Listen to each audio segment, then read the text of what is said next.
万岁爷说你上下相蒙，也不是说我，万岁爷怎么会说我呢？再者说，我什么时候上下相蒙了？这坏词儿啊、坏语的，不要随便就往自个儿身上安，这样安来安去，喜就真成了坏人了。和珅教导浙江巡抚一定要把忠君爱民多挂在嘴边，而有些不好的话，就算刀架在脖子上也不能承认，更何况是自己说自己呢？然而卢卓却心不在焉的，和珅一看他的表情就知道出事了，原来是卢卓派去浙江传信的家丁被人给杀了。虽然信件没有丢失，但在家丁身上却发现了一首诗：朝阳上东山，墙上红牡丹，卧看天欲明，山色正出烟。和珅起初觉得没什么大不了的，认为是那个家丁在路上不检点，被江湖中人给干掉了。可仔细琢磨了一番后，突然发觉到不对劲。卧看天欲明，小山色正出烟，蓝纪晓岚。和珅觉得纪晓岚没那么傻，杀完人还特意留个纸条告诉大家这人是我杀的。他会不会把我当傻子？反其道而行之，故弄玄虚。要是那样的话，就不能掉以轻心，必须时刻提防纪晓岚的诡计。和珅这时安慰卢卓，让他稳住，别慌。可那双颤抖的手却暴露了和胖子此刻的心情。正当和珅以为自己与卢卓的暗中交易有所败露之时，乾隆又突然向他打听卢卓的为人，这让和珅更加的惊慌。于是急忙表示自己跟卢卓不太熟悉，还转过头来反问乾隆的看法。朕一直以为此人不错，所言不多，但可是他事情好像没少做啊。和珅听后终于放下心来，不过为免暴露两人的关系，和珅还是故意污蔑卢卓比较平庸。乾隆见状又开始了第二轮的试探，询问和珅愿不愿意去浙江调查一下。然而和珅却假意推荐纪晓岚，想以此表示自己跟卢卓没有牵连。可是没想到却弄巧成拙，正合了乾隆的心意。这下要坏了，纪晓岚要真去了，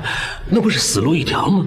我这不是自个儿挖坑埋自个儿吗？这可怎么办？喜公公见和珅一直在那傻跪着，急忙提醒他万岁爷已经走了。而和珅也明白对方的意思，当即掏出一件翡翠玉佩贿赂对方。随后他就在大街上思考对策，如何才能避免纪晓岚去浙江出差。就在这时，突然听到一个媒婆在附近吵闹。和珅见他口才不错，心里顿时想到了一条妙计。原来他昨日无意间发现纪晓岚在茶楼说故事，于是准备让这个恶婆子去对付纪晓岚。第二天一大早，和珅就以买古董为由将乾隆骗到茶楼附近，刚好看到许多百姓在此地聚集。乾隆见状，当即就要去瞧瞧热闹。和珅则是示意躲在暗中的刘全把媒婆叫来。不一会，阮妈就大摇大摆地走进茶馆，按照和珅的吩咐向纪晓岚讲述小月的身世。刚开始还算风平浪静，可渐渐的就开始替小月打抱不平，说她一个黄花大闺女跟了你这么多年，也没给她一个名分。汉人说闲话，老牛吃嫩草，那么大岁数娶一个小姑娘不合适，嫁出去吧他又舍不得，就这么不婚不嫁不主不仆的，这么耗着算怎么回事？纪晓岚听后心里不是个滋味，反驳说小月曾经许配给一个叫祝君豪的，只可惜没嫁过去，对方就病死了。他呀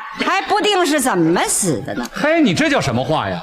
那病死的呀！阮妈这时又故意说故事里的人物跟眼前的这位也有些相似，都喜欢拿着一个大烟袋。吃瓜的群众听后是哄堂大笑，气得纪晓岚急忙逃离此地。不过离开前，他也编了一个对子，算是找回点颜面。你是蒙老李骗老王，白变黑，绿变黄，死人也能说活的媒婆。乾隆觉得纪晓岚被一个媒婆弄得丢尽脸面，实在是有失大臣之仪，于是决定将他去浙江出差的事情给暂时放下了。这让和珅悬着的心终于放下来了。然而下一秒，乾隆又突然想起古董的事情，让和珅必须给他淘换到一件像样的汝窑。二啊，你爸不是故意让爷出来听故事的吧？哪儿的话呀？你看，我看也不是。要真是你精意安排的，那你得费多大心思，多累呀！而纪晓岚狼狈不堪地回到家里后，就对小月发了一顿脾气。为了让谣言不攻自破，纪晓岚竟想将小月给嫁出去，这让小月感到无比的气愤和委屈。在激动之下提了一个条件，那就是必须皇上亲自给她做媒。再说了，你上回爱祝君豪那时候，皇上已经给你做过一回媒了，那是他命短，咱换一个行不行？这个我算是求不下来了。这个，